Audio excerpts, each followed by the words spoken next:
Pozdravljeni v imenu Zavarovalnice Triglav in v mojem imenu.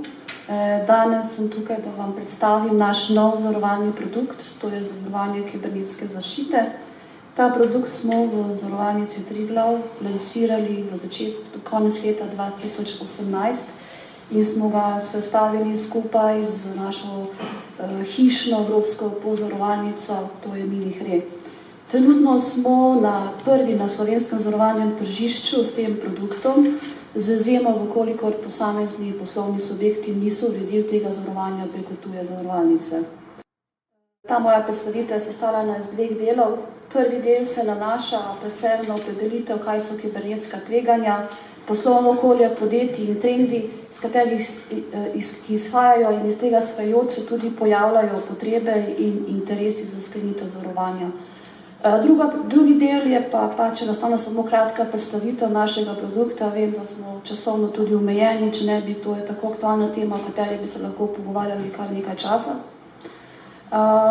Ideja, ki smo jo pridobili oziroma ki smo jo zgradili, ni naša ideja, to je produkt, ki ga poznajo v svetu, vendar pa v Evropi manj, predvsem pa tudi v Sloveniji manj, ker tudi do sedaj nismo bili toliko realno seznanjeni s tem, kakšna so ta kibernetska tveganja. Kibernetska tveganja so torej del globalnih tveganj in je pomembna opredelitev tveganj in nevarnosti, kateri primeri so že bili, kakšen je torej ekonomski učinek kibernetskih tveganj, percepcija oziroma trenutno zaznavanje kibernetskih tveganj in kateri so načini obvladovanja kibernetskih tveganj. Z opredelitvijo kibernetskih tveganj, torej nevarnosti za ekonomske subjekte, vemo vsi, da je naše življenje in delovanje v dobi interneta, da je vsa večja globalna povezanost, soodvisnost, rast internetnega poslovanja, modernizacija procesov in digitalizacija podatkov ter razvoj novih tehnologij. S tem je izpostavljene nevarnosti so vsako delovanje, poslovanje podjetja, ki temelji na IT podpori in podatkih, sami internetne strani in informacijski sistemi, tehnologija poslovanja v oblaku, kot so z tega izhajajoč tudi kasneje lažna internetna stran, prekinitev delovanja, oškodovanje podatkov in podobno. Že vhodna točka za vnos virusa je že sam e-mail, mobilne naprave, ki tako vsi radi uporabljamo in podobno.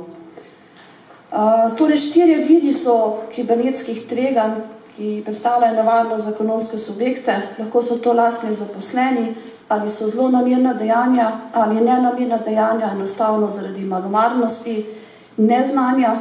Lahko so torej zunanji viri, kot so hekerji, organizirani kriminal, tuje vlade, socialne omrežja, uporaba le-njih, kot je Twitter, Facebook, podobno, in zaradi same modernizacije procesa delovanja podjetja, ko delujemo v poslovnem oblaku, ko imamo nekje podatkovni center in servis providerje. Ko gre karkoli narobe, na zavarovalnici pravimo, da ponovadi gre, so tudi seveda posledice. Posledice so lahko materialna škoda, izguba ali poškodovanje podatkov, torej z tega izhajajoč na to tudi finančne posledice, in nerazpoložljivost podatkov, razkritje, zloraba podatkov in s tem tudi odgovornost do tretjih oseb, izguba dobrega imena, ugleda, stroškov obveščanja.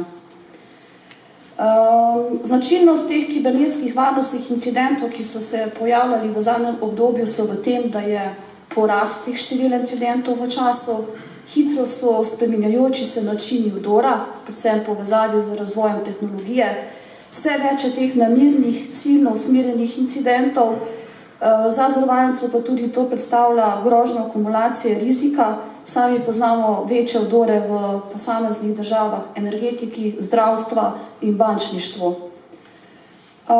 Primeri kibernetskih oziroma varnostnih incidentov, najbolj znani, ki jih tukaj trenutno predstavljam, spodaj je tudi zapisan znesek, kolikšna bi bila nekje okvirna škoda, ki so jih imeli ti globalni playerji na svetu. Primer, na primer, konkretno za Merck, vsi jo poznamo, farmacevtska družba, vdor v njihovi internetni sistem je povzročil, da so dostopali do receptur za izdelavo zdravil, s tem so tudi zablokirali linije izdelave zdravil in spremenili same recepture. Mislim, da ni potrebno odveč povedati, kakšni so nastali stroški in tudi reševanje te zgodbe je bila zapletena. Zaradi samega posploševanja in govorjenja samo, da so te kibernetski vdori značilni za globalne playerje, za večja podjetja, ali da se ukvarjajo z panogami, ki so bolj izpostavljene, pa tudi včasih napačno, kajti več kot 43% napadov je usmerjeno na družbe z manj kot 250 zaposlenimi, premalo je še vedno teh odmevnih kibernetskih incidentov ali ni zadostne publicitete. Informacije o ekonomskem strošku so zelo skope, zaradi seveda izgube ugleda. Razmišljanje ni se zgodilo meni, mojemu podjetju in s tem tudi saj nevarnost ne obstaja. Nerazumevanje vsebine kibernetskih tveganj in kot sprožilci bodo morala biti kibernetski incidenti prepoznani kot tisti, ki so najbolj strahobogajoči glede povzročitelja prekinitve poslovanja. Kot eden takšen primer smo imeli tudi v Avstriji, kjer primer manjši za podjetje, ker je hotel v Avstriji v času smučarske sezone so jim vdrli v sistem sob, elektronsko zaklepanje sob na kartice in to predvsem v času menjave gostov. Dostop torej do sob ni bil možen. V tistem trenutku je podjetje plačalo za ponoven dostop do sob in tudi so kasneje zamenjali sistem odpiranja sob in tako nažalost sedaj imajo ponovno uporabo ključa in ključavnice, torej odpiranje sob na klasičen način. Kakšni so torej načini obvladovanja teh kibernetskih tveganj? Prvi osnovni način je seveda tako, da jih prepoznamo kot v samem sistemu obvladovanja tveganj v posameznem ekonomskem subjektu, da mora biti sodelovanje in asistenca specializiranih IT družb na vseh nivojih. Del tveganj lahko prevzame tudi zavarovalnica, tudi sama direktiva Evropske unije o varstvu osebnih podatkov, kot so strožja pravila in odgovornosti ter zahteve po obveščanju, postavljajo tudi nek dodatni moment, da so večji interesi poskrbitve tega zavarovanja in na osnovi tega tudi že pripravljena strategija naše države, Slovenije, glede kibernetske varnosti. Z opredelitvijo kibernetskega rizika, torej našega kibernetskega prostora, tveganja informacijske tehnologije in kateri so tistih viri kibernetskih tveganj, je tudi potem sestavljen naš zavarovalni produkt in sicer sestavljanje iz 3 slojev zavarovalnega kritja. Najprej pomembna ta asistenca, odziv, koliko pride do kibernetskega napada oziroma morebitnega, kakšno v tem obdobju krizno vodenje, kaj dela IT služba, kaj dela PR služba, pravni vidik incidenta, pojavlja se lastna škoda zavarovanca in morebitni zahtevki, torej odgovornostni zahtevki tretjih oseb.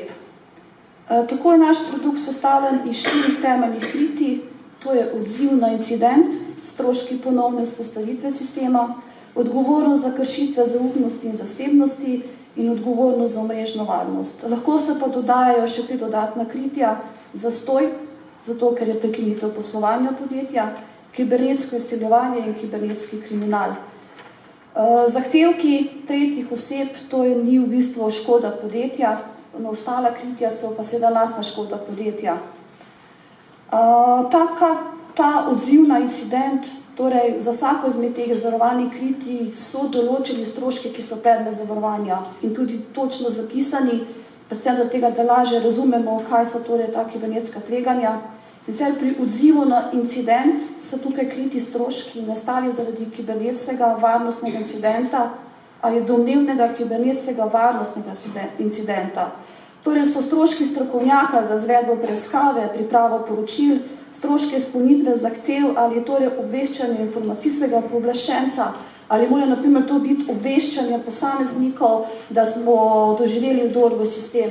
Tu nam lahko na primer informacijski pooblaščenec da nalogo, da moramo vsem svojim strankam obvestiti, da smo imeli vdor v sistem, obveščanje seveda v tem primeru po klasični poti, torej po pošti, in s tem tudi nastajajo seveda dodatni stroški na to, koliko podatkov količinsko razpolaga podjetje oziroma z koliko poslovnimi partnerjev podatke ima v svoji bazi. To so potem stroški svetovanja strokovnjaka za upravljanje in varovanje ugleda zavarovanca in tudi razni drugi pravni stroški, med drugim tudi ukrep informacijskega pooblaščenca in zanimivo, tudi smo podali noter kritja za vse globe in kazni, ki jih izreče informacijski pooblaščenja zaradi kršitve varstva osebnih podatkov. Omenili smo potem še te stroške ponovne vzpostavitve podatkov in programske opreme, stroški, ki nastanejo zaradi prekinitve poslovanja in se pozna v izgubi kosmatega dobička, torej obratovanje zastoj. Dve zelo zanimivi in najbolj udarni sta pa seveda kibernetsko izseljevanje in kibernetski kriminal. Pri kibernetskem izseljevanju zavarovalnica krije stroške odkupnine, ki jo plača zavarovanec, če to seveda smo odobrili, ter vse stroške za razrešitev kibernetskega izseljevanja. In tudi v tem primeru je dolžen zavarovanec to sporočiti pristojnemu državnemu organu. Pri kibernetskem kriminalu pa zavarovalnica povrne vsa nezakonita odvzeta denarna sredstva,